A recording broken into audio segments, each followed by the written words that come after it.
جب اللہ تعالیٰ نے ان کو کنونس کیا تو وہ تو کنونس ہو گئے، ایک نہیں ہوا، وہ تھا ابلیس، اور یہ اپنے اسی ابلیس کو تو چیلا سنا رہا ہے، وہ کہہ رہا ہے کہ تیرے اوپر جنہوں نے اس دن اعتراض کیا، یعنی تو اکیلا سٹینڈ لے گیا اور تیرا کسی نے ساتھ نہیں دیا۔ کنہوں نے ساتھ نہیں دیا؟ جو تقدیس اور تسبیح اور طواف والی تھے، انہوں نے تیرا ساتھ نہیں دیا، لیکن یعنی تیرا ساتھ نہ دینے کا مطلب کیا ہے کہ تجھے غلط کہا اور خود کو ٹھیک ثابت کیا۔ لیکن اب کیا ہوگا؟ تیری غیرت سے ابد تک سر نگوں و شرمسار، اب یہ ہمیشہ تیرے سامنے سر جھکا کے کھڑے ہوں گے اور کہیں گے کہ ہم نے جو انسان کے بارے میں کہا تھا نا کہ یہ فسادی ہے، وہاں سٹینڈ لینا چاہیے تھا کہ واقعی فسادی ہے، لیکن چونکہ انہوں نے اس وقت ابلیس کا ساتھ نہیں دیا، تو ابلیس کا چیلا جو ہے وہ اس چیز کو تنزیہ پیش کر رہا ہے کہ اب یہ تقدیس و تسبیح والے تیرے آگے آنکھیں بھی نہیں اٹھا سکتے، سر جھکا کے کھڑے ہوں گے اور شرمسار کھڑے ہوں گے، کیونکہ دنیا کے اندر یہ فعل نظر آ رہا ہے جس کا انہوں نے ساتھ دیا تھا۔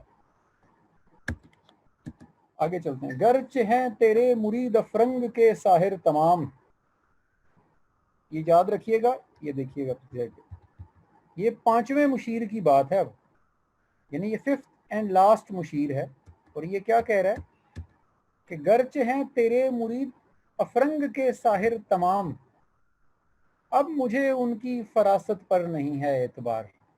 وہ کہہ رہا ہے یہ یورپ کے اندر جتنے بھی تیرے مرید ہیں جو وہاں پہ تیرا جادو پھیلا رہے ہیں، لیکن مجھے نا اب ان کی سمجھ بوجھ پہ اتنا اعتبار نہیں رہ گیا۔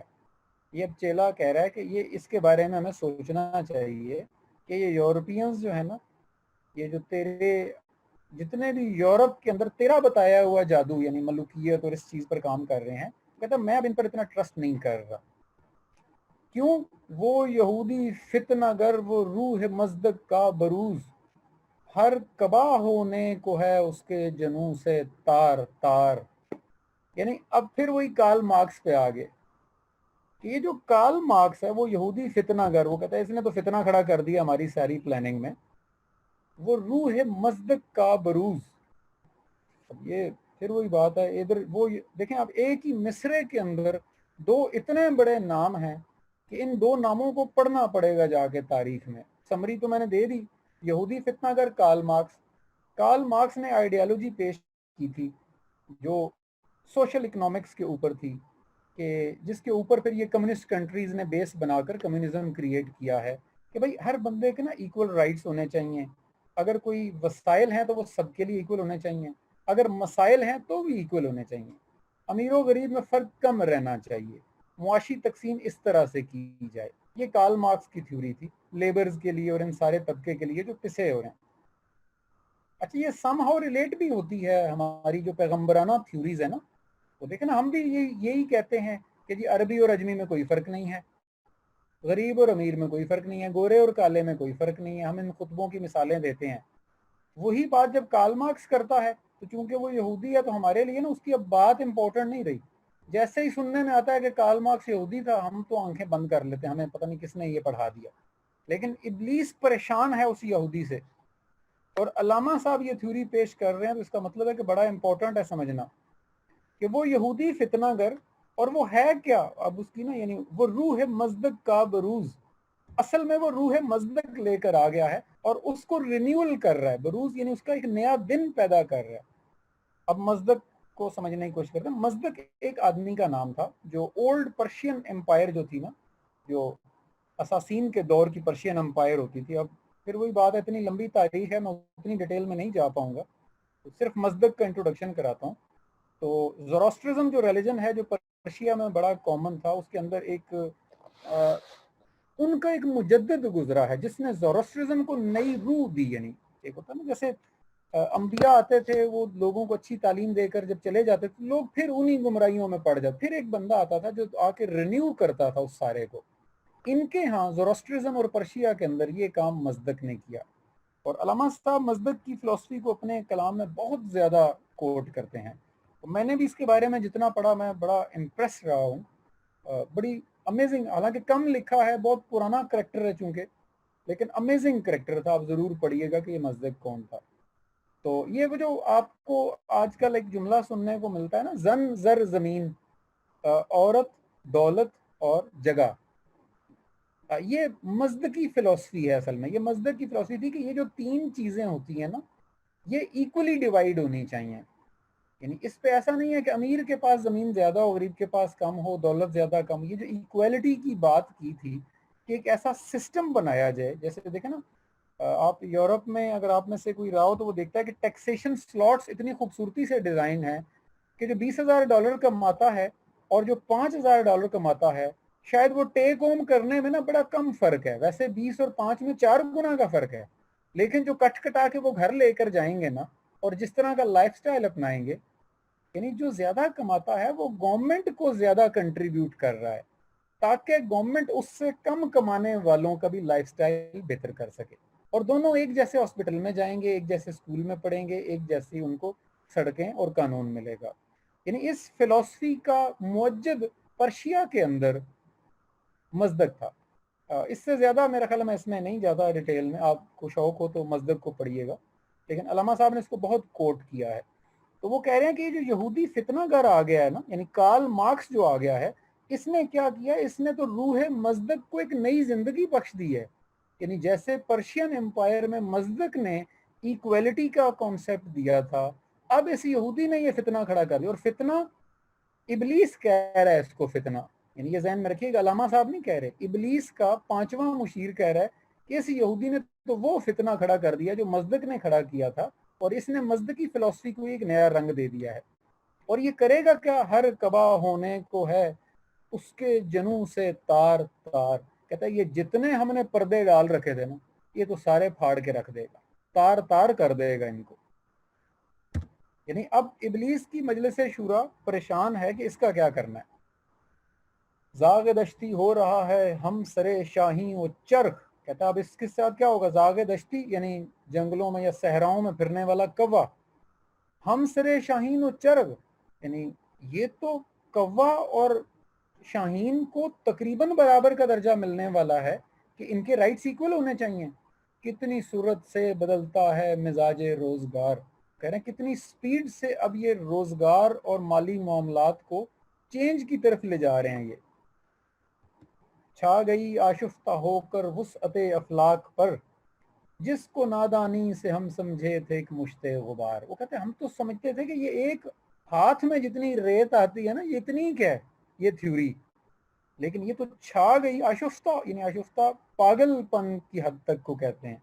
چھا گئی آشفتہ ہو کر وسعت افلاک پر، یہ تو پورے افلاک پر پاگلوں کی طرح چھا گئی ہے، ہم تو اس کو ایک مٹھی ریت سمجھے تھے. یعنی اب ابلیس کے سامنے جو سب سے بڑا پرابلم کھڑا ہوا ہے کہ ملوکیت ایکویلٹی کو ختم کرتی ہے، اور اب کارل مارکس نے آ کے ملوکیت کا خاتمہ شروع کر دیا. تو اس ایجنڈا پہ بات شروع ہو گئی ہے اس میٹنگ کے اندر. فتنہ فردا کی ہیبت کا یہ عالم ہے کہ آج کانپتے ہیں کوہ سارو مرغزارو جوئے بار. یعنی اب یہ جو کل ہونے والا ایک ہنگامہ اس کا تو خوف آج سے یہ طاری ہو گیا ہے. یعنی یہ اب ابلیس کا چیلا اس کی امپورٹنس بتا رہا ہے کہ اب تو پہاڑ اور جنگل اور دریا تک کانپ رہے ہیں اس فتنے کی ہیبت سے اب جو آگے آئے گا. یعنی اتنے خوف زدہ ہیں یہ میٹنگ میں لوگ، ابلیس کی میٹنگ میں، کہ یہ تو بہت برا کام ہونے لگا ہے ہماری پلاننگ کے خلاف. میرے آقا وہ جہاں زیر و زبر ہونے کو ہے، جس جہاں کا ہے فقط تیری سیادت پر مدار. کہتا ہے یہ جو اتنے عرصے سے ہم نے ایک جہان کریٹ کیا تھا یہ تو الٹ پلٹ ہونے والا ہے سارا.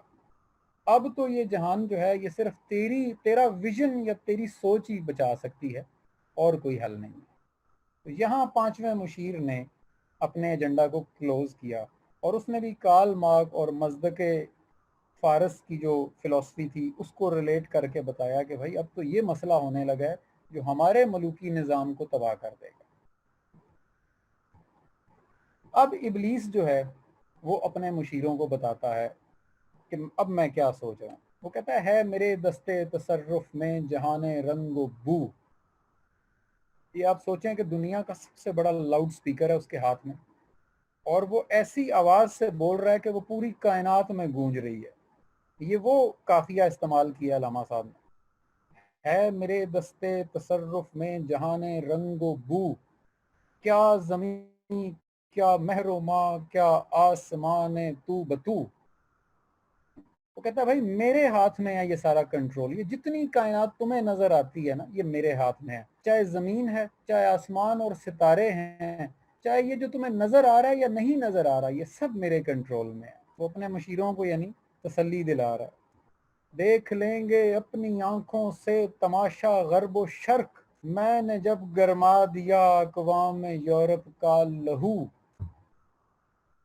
آپ حیران ہوں گے کہ 1917 میں بتایا جا رہا ہے کہ جب اقوام یورپ کا جب میں لہو گرماؤں گا نا تو جو تماشا ہوگا، وہ جو 4 سے 5 ملین افراد دنوں میں قتل ہوئے تھے سیکنڈ ورلڈ وار کے اندر، یہ ویژن علامہ صاحب 1917 میں دے رہے ہیں لوگوں کو کہ جس دن یورپ کی قوموں کا میں لہو گرما دوں گا تم دیکھو گے کہ مشرق و مغرب میں کیا تماشا ہوتا ہے. اور یہ ابلیس اپنے چیلوں کو تسلی دے رہا ہے کہ پریشانی کی ضرورت نہیں ہے. کیا امامان سیاست کیا کلیسا کے شیوخ، سب کو دیوانہ بنا سکتی ہے میری ایک روح. وہ کہتا ہے میں ایک پھونک ماروں گا بس، اور یہ سیاست کے بڑے سے بڑے امام اور کلیسا کے بڑے سے بڑے شیخ یہ سب پاگل ہو جائیں گے میری ایک ہو کے پیچھے. یعنی وہ اپنا کنٹرول بتا رہا ہے ان کی سائیکیز کے اوپر. دست فطرت نے کیا ہے جن گریبانوں کو چاک، مزد کی منطق کی سوزن سے نہیں ہوتے رفو. وہ دست فطرت، یہ اب تھوڑی سی فلسفی ہے، اس کو میں ایکسپلین کرنے کی کوشش کرتا ہوں. یعنی انسان کی فطرت ہے، یعنی یہ انسان کے مزاج میں ہے کہ آپ جتنی بھی ایکویلٹی کریٹ کر لیں نا، آپ ایک سسٹم لے آتے ہیں کہ جناب سب کے حقوق برابر ہوں. یعنی رسول اللہ نے بھی اپنے دور میں یہی سسٹم دیا، انبیاء بھی یہی دیتے رہے، لیکن کچھ چیزیں فطری طور پر ہی زیادہ ہیں، اسی کو وہ یعنی ابلیس ٹارگٹ کر رہا ہے کہ دست فطرت نے کیا ہے جن گریبانوں کو.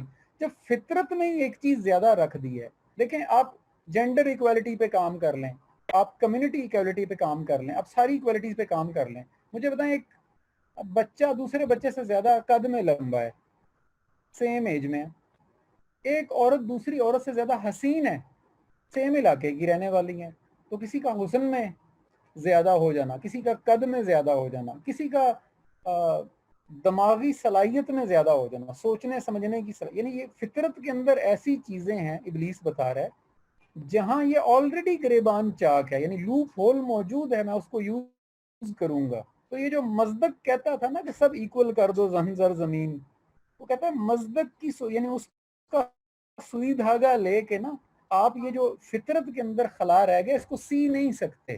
اس کو شاعری کی زبان میں علامہ صاحب کہہ رہے ہیں دست فطرت نے کیا ہے جن گریبانوں کو چاک، یعنی فطرت کے اندر ہی ایک چیز کم اور زیادہ جب رکھ دی گئی ہے، مزد کی منطق کی سوزن سے نہیں ہوتے رفو. اب مزدک بھی اس کی لاجک لے آئے نا آپ، اور اس کے سوئی دھاگے سے بھی اس کو سیتے رہیں تو یہ رفو نہیں ہو سکتا. اب یہ گیپ ہے اگر مجھ کو کوئی خطر تو اس امت سے ہے جس کی خاکستر میں ہے اب تک شرار آرزو. ابلیس کہہ رہا ہے یہ مزدک، یہ کارل مارکس، یہ یورپ، یہ افرنگ، یہ جتنی باتیں اس جملے سے پہلے ہوئی ہیں نا، اس نے اس جملے پہ اس کو اینڈ کر دیا ہے. وہ کہہ رہا ہے بھائی مجھے ان سے کوئی پرابلم ہی نہیں ہے، کیونکہ اس کا تو اس نے حل بتا دیا کہ یہ جو فطرت کے اندر ہی جو بیلنس ہے میں اس کو یوز کروں گا پھر ان ایکویلٹی کریٹ کرنے کے لیے نا. تو یہ چیپٹر تو ہو گیا کلوز. اب یعنی جو چیلوں کے مسائل اور اعتراضات تھے وہ تو سارے اس نے کر دیے کلوز، لیکن اب جو گرو مسئلہ پیش کرنے لگا ہے وہ کہہ رہا ہے اصل مسئلہ یہ ہے. وہ کیا ہے اگر مجھ کو خطر کوئی تو اس امت سے ہے، یعنی مجھے جو اگر کوئی خطرہ لاحق ہے تو وہ اس امت سے ہے. کون سی؟ جس کی جڑوں کی خاکستر یعنی جس کی بنیاد کے اندر ول پاور ہوتی ہے، جو اپنے اندر ول پیدا کر لیتی ہے کہ میں کچھ کر سکتا ہوں. یہ ول جن کے اندر پیدا ہو جاتی ہے نا، اصل خطرہ وہ لوگ ہیں، وہ امت ہے، وہ گروہ ہیں. خال خال اس قوم میں اب تک نظر آتے ہیں وہ، بہت کم ابھی لوگ نظر آ رہے ہیں مجھے اس امت میں. کرتے ہیں اشکے سحرگاہی سے جو ظالم وضو، وہ کہتے ہیں وہ لوگ بہت کم نظر آتے ہیں جو تنہائی میں بیٹھ کے ان چیزوں پہ اتنا گریا، یعنی گریا سے مراد وہ کہہ رہے ہیں کہ وہ اتنا روتے ہیں، رونے سے مراد اصل فزیکل رونا نہیں ہے، جیسے آنسوؤں کے پانی سے اتنا نکلے آنکھوں سے آنسوؤں کا پانی کہ جتنا وضو کے لیے درکار ہوتا ہے اور آزاد دھل جاتے ہیں. یعنی جب یہ اس غم میں اتنے، اگر ان کے اندر ول پاور جاگ گئی اور انہوں نے اس پر اتنا سوچنا شروع کر دیا اپنی تنہائیوں میں بیٹھ کر، تو یہ اس سے مجھے پرابلم ضرور ہے. ابھی اس کو وہ اور بریف کرتا ہے. جانتا ہوں جس پہ روشن باطن ایام ہے، مزدکیت فتنہ فردا نہیں اسلام ہے. یہ دیکھیں، وہ کہتا ہے جانتا ہے.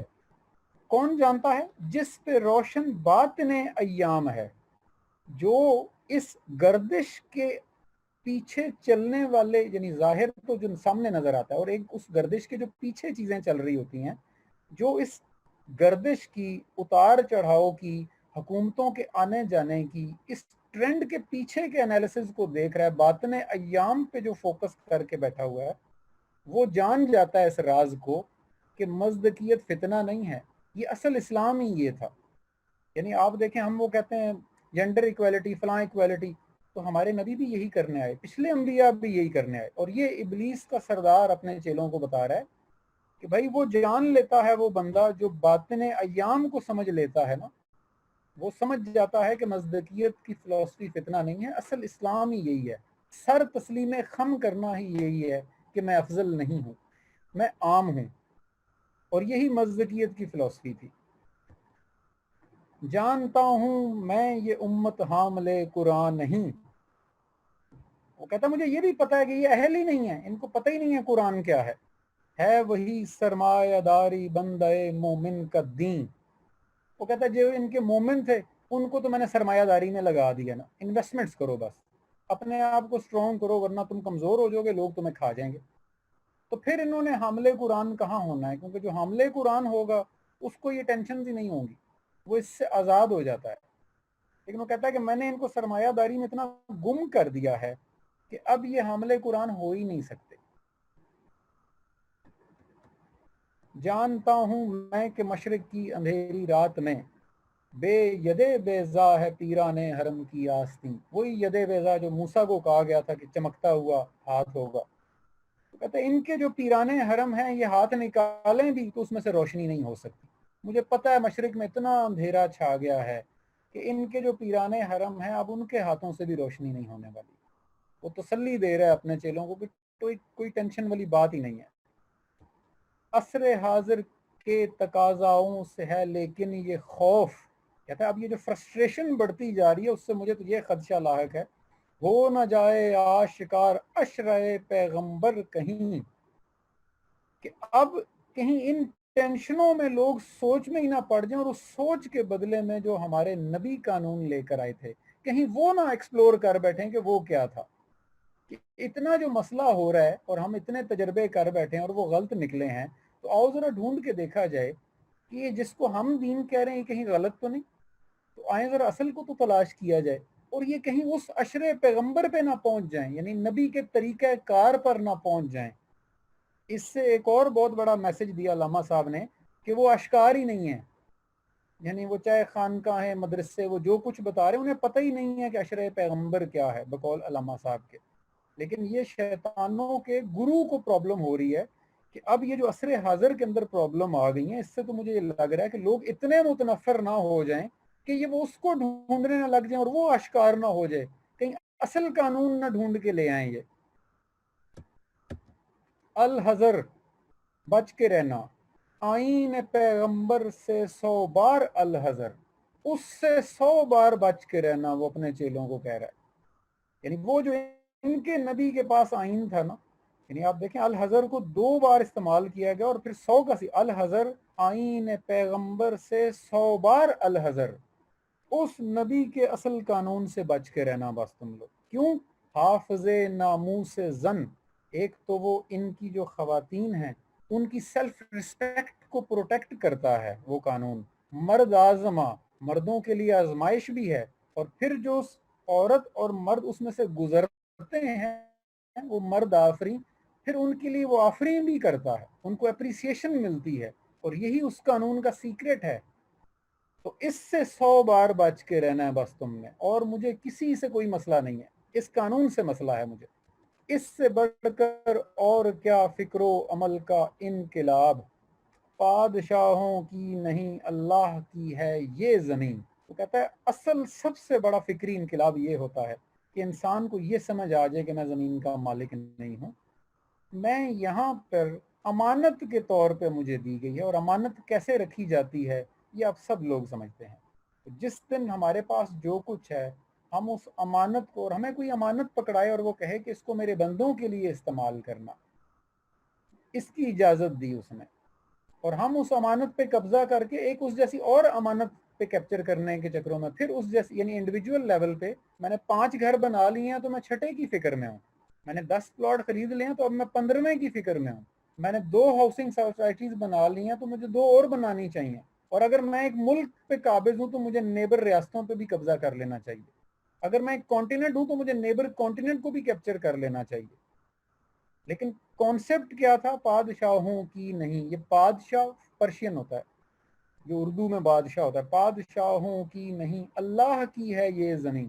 بھائی واللہ ملک السماوات والارض، اللہ ہی مالک ہے سماوات والارض کا، اس سے لنک کرو۔ تو ابلیس کہہ رہا ہے کہ ان کی فکر و عمل میں جس دن یہ انقلاب آ گیا نا، اور یہ آئین پیغمبر سکھائے گا ان کو، اس لیے بس اس سے بچ کے رہنا ہے تم نے۔ چشم عالم سے رہے پوشیدہ یہ آئین تو خوب، بس یہ اگر بچا رہا نا تو کمال ہو جائے گا۔ یہ غنیمت ہے کہ خود مومن ہے محروم ہے یقین۔ کہتا ہے ہمارے لیے تو کتنی بڑی غنیمت ہے کہ ان کے مومن کے اندر بھی پاور آف بلیف ختم ہو چکی ہوئی ہے، اس لیے ٹینشن والی بات ہی کوئی نہیں ہے، بس تم نے چشم عالم سے اس کو چھپا کے رکھنا ہے، اس آئین کو ہے یہی بہتر الہیات میں الجھا رہے، یہ کتاب اللہ کی تعویلات میں الجھا رہے، 2 چیزوں میں الجھا رہے گا یہ، بس اس کو الجھا کے رکھو، کبھی یہ اس قانون تک نہیں پہنچے گا۔ ایک الہیات، یہ الہیات یہ روحانیت کے اندر موضوع ہیں، اس کے اندر اتنی ڈیٹیل میں چلے گئے ہیں ہمارے مفکرین کہ میں تھوڑا سا ہنٹ ادھر بھی آئے گا، اور ویسے بھی اگلے کسی موضوع میں پوری ڈیٹیل میں بھی بتاؤں گا کہ ایک تو یہ الہیات کہ اللہ تعالیٰ کو کیسے سمجھنا ہے، کیسے اس تک پہنچنا ہے، اس کی اتنی ڈیٹیل میں چلے گئے ہیں کہ اس الجھاؤ میں شیطان تو خوش ہے کہ یہ اسی میں ہی الجھے رہے ہیں، اور دوسرا جو ان کے پاس اللہ کی کتاب ہے اس کی تفسیروں میں یہ الجھے رہے ہیں، یعنی تعویلات جو انسانی عقل اس سے اپنے اپنے معانی اخذ کرتی ہے، یہ اس کے بحث و مباحثہ میں الجھے رہے ہیں۔ تو یہ 2 چیزوں میں اگر الجھے رہیں گے تو یہ کبھی اس آئین تک نہیں پہنچیں گے۔ آنے والے سے مسیح ناصری مقصود ہے، یا مجدد جس میں ہوں فرزند مریم کے صفات۔ وہ کہہ رہا ہے کہ اب جو آئے گا نا وہ مسیح ناصری، یعنی ایسا مسیح جو مددگار تھا، اگر تو وہ ایسا مسیح ناصر آ گیا ان میں، یا مجدد یعنی رینیو کرنے والا، جس میں ہوں فرزند مریم کے، جیسے عیسیٰ ابن مریم نے رینیول دیا تھا، ایک بہت بڑی ریفارمیشن کی تھی اپنے دور میں آ کے، جو کاہنوں کے کنٹرول میں چلی گئی تھی پوری، ایک اللہ تعالیٰ کی بھیجی ہوئی کتاب بھی اور نظام بھی، اس سحر کو آ کے توڑا اور اس کے بدلے میں ایک ایکویلٹی قائم کی تھی، اس کو ریلیٹ کر رہا ہے کہ یہ اس کے ذریعے ہی ہو سکتا ہے آئین پیغمبر اشکار، جو مسیح ناصری کرے گا یا جس میں فرزند مریم کے صفات ہوں گے، یہ وہ کر سکتا ہے یہ کام، یہ وہ ریفارمر کرے گا۔ ہیں کلام اللہ کے الفاظ حادث یا قدیم، امت مرحوم کی ہے کس عقیدے میں نجات۔ اب یہ کہا گیا کہ اب یہ وہی بات، یہ جو روحانیت کی فلسفیز ہیں جس میں وحدت الوجود اور وحدت الشہود اور حلول اور یہ جذوب، یہ 4-5 ڈفرینٹ فارمز ہیں جس پر ہم آگے کسی اور سیشن میں بات بھی کریں گے۔ ابھی میں پھر وہی بات ہے کہ موضوع سے اتنا تو نہیں ہٹ سکتا ان کی ڈیٹیل میں۔ حادث اور قدیم 2 الفاظ استعمال ہوئے ہیں، ان کا ہلکا سا ہنٹ دیتا ہوں تاکہ آپ کو آئیڈیا ہو جائے، پھر آگے چلتے ہیں۔ انہوں نے ایک بحث ملتی ہے، آپ اس میں سیکھنا چاہیں پڑھنا چاہیں تو کتابیں بھری پڑی ہیں، بڑے بڑے مفکرین ہمارے اس پہ صفات لگا چکے ہیں، جس میں وحدت الوجود اور وحدت الشہود کے اختلاف رائے کے اوپر بھی، اور وحدت الوجود کے آپس کے اتفاق اور وحدت الشہود کے آپس میں اتفاق کے اوپر بھی۔ وہ کیا ہے کہ اللہ تعالیٰ قدیم ہے یا حادث ہے؟ قدیم کہتے ہیں جو شروع سے ہو، یعنی اس کی کوئی ڈیٹ آف سٹارٹ میسر نہ ہو اور نہ ہی کوئی ڈیٹ آف اینڈ ہونی ضروری ہے، اس کو قدیم کہا جاتا ہے۔ حادث جو وجود میں آتا ہے، عدم سے وجود میں آنے والا، یا اللہ عدم سے وجود میں آیا ہوا ہے، ایک تو یہ بحث ہے۔ دوسری اس کے جب اس بحث کا بھی اختتام نہیں ہوا ہوتا تو یہیں سے ایک اگلی بحث کا یہ لوگ آغاز کر دیتے ہیں کہ اگر اللہ حادث قدیم ہے فرض کریں، تو کیا کائنات حادث ہے یا قدیم ہے؟ اگلی بحث یہ شروع ہو جاتی ہے کہ کیا کائنات بھی شروع سے چلی آ رہی ہے؟ اچھا چلو کائنات کو چھوڑ دیں، تو جو کلام اللہ ہے جو اللہ تعالیٰ نے، کیا یہ بھی شروع سے تھا، یا یہ جب نبی آئے تو اللہ تعالیٰ نے اس کو بھی حادثے کی شکل میں پیش، حادثہ وہ واقعہ جو رونما ہو، اور اس حادثہ سے پہلے وہ نہیں ہوتا نا حادثہ، اس لیے حادث کا ورڈ آتا ہے۔ تو یعنی یہ بڑا کمپلیکس موضوع ہے روحانیت کے اندر بھی، اس کو ہم ایک الگ سیشن میں بڑی ڈیٹیل میں دیکھیں گے۔ فی الحال میں نے صرف ان دو الفاظ کی آپ کو پہچان کرائی ہے۔ تو اب وہ ابلیس یہ کہہ رہا ہے کہ اصل میں تو ہم نے ان کو کہاں بزی رکھنا ہے، ہیں کلام اللہ کے الفاظ حادث یا قدیم، کہ یہ جو قرآن کے الفاظ ہیں جو اس کے اوپر بھی بحث جاری ہے کہ یہ حادث ہیں یا قدیم ہیں۔ امت مرحوم کی، یعنی یہ جو مردہ امت ہے کی ہے کس عقیدے میں نجات، یہ حادث مانیں گے تو یہ نجات پائیں گے، یا یہ قدیم مانیں گے تو نجات پائیں گے؟ وہ کہتا ہے یہ اسی میں بزی رہیں تو بڑی مہربانی ہے ان کی، کیونکہ اگر یہ اس سے نکل آئے تو پھر یہ اس عقیدے پہ پہنچ جائیں گے جس میں ان کو ان سارے ملوکیت سے نجات مل سکتی ہے۔ لیکن ہم نے ان کو پانے نہیں دینی، ہم نے ان کو حادث اور قدیم کے مرحوم کے اندر ڈال کے رکھنا ہے۔ کیا مسلمہ کے لیے کافی نہیں اس دور میں یہ الہیات کے ترشے ہوئے لات و منات؟ لات اور منات آپ کو پتا ہے دو بڑے بت تھے نا، یہ پچھلی جو سلائیڈ پہ آپ نے دیکھا نا، حادث ہیں یہ قدیم، یعنی قرآن کے الفاظ بھی حادث ہیں یہ قدیم۔ وہ کہہ رہے ہیں کہ یہ الہیات کے دو بت ہیں نا، یعنی ایک بت کو ثابت کرنے پہ لگا ہوا ہے کہ لات ہے، دوسرا منات ثابت کرنے پہ لگا ہوا ہے۔ وہ کہتے ہیں ان کے لیے یہی کافی ہے، کیا مسلمہ کے لیے کافی نہیں اس دور میں؟ وہ کہتا ہے ان کے لیے تو مصروفیت کے لیے یہی کافی ہے کہ یہ اپنی طرف سے جس کو الہیات کے ترشے ہوئے بت سمجھ رہے ہیں اسی میں بزی رہیں، ان کی پوجا کرنے میں۔ کوئی وحدت الوجود میں بزی رہے، کوئی وحدت الشہود میں بزی رہے، کوئی حادث ماننے میں بزی ہے تو کوئی قدیم پروو کرنے میں بزی ہے۔ وہ کہتے ہیں ہمارے لیے بہت اچھا ہے کہ یہ اس میں پھنسے رہیں، اس سے نہ نکلیں کسی طرح۔ یہ تم اسے بیگانہ رکھو عالم کردار سے، اگر تم نے اس کو کردار کی طرف آنے سے روک دیا اور یہ لات و منات یا وحدت الشہود اور وحدت الوجود میں لگائے رکھا تو کیا ہوگا؟ تا بساط زندگی میں اس کے سب مہرے ہوں مات، تو زندگی کے کھیل میں یہ اپنے سارے مورے ہار جائے گا، کبھی نہیں کردار تک پہنچ پائے گا، کیونکہ کردار کی طرف جانے والا یہ راستہ ہی نہیں ہے۔ یہ راستہ کبھی بھی کردار پہ تو اینڈ ہوتا بھی نہیں ہے، چاہے آپ اس کو لات کی طرف پروو کر دیں یا منات کی طرف، چاہے حادث کی طرف پروو کر دیں یا قدیم کی طرف، اس کا کردار سے کوئی تعلق ہی نہیں ہے دور تک۔ یہی وہ ابلیس بتا رہا تھا۔ خیر اسی میں ہے قیامت تک رہے مومن غلام، چھوڑ کر اوروں کی خاطر یہ جہانے بے ثبات۔ وہ کہتے ہیں ہماری تو سب سے بہتری اسی میں ہی ہے کہ قیامت تک مومن ان عقائد کی غلامی میں پڑا رہے، یہ حادث اور قدیم کی بحثوں میں لگا رہے، بڑا سکون ہے ہمیں تو۔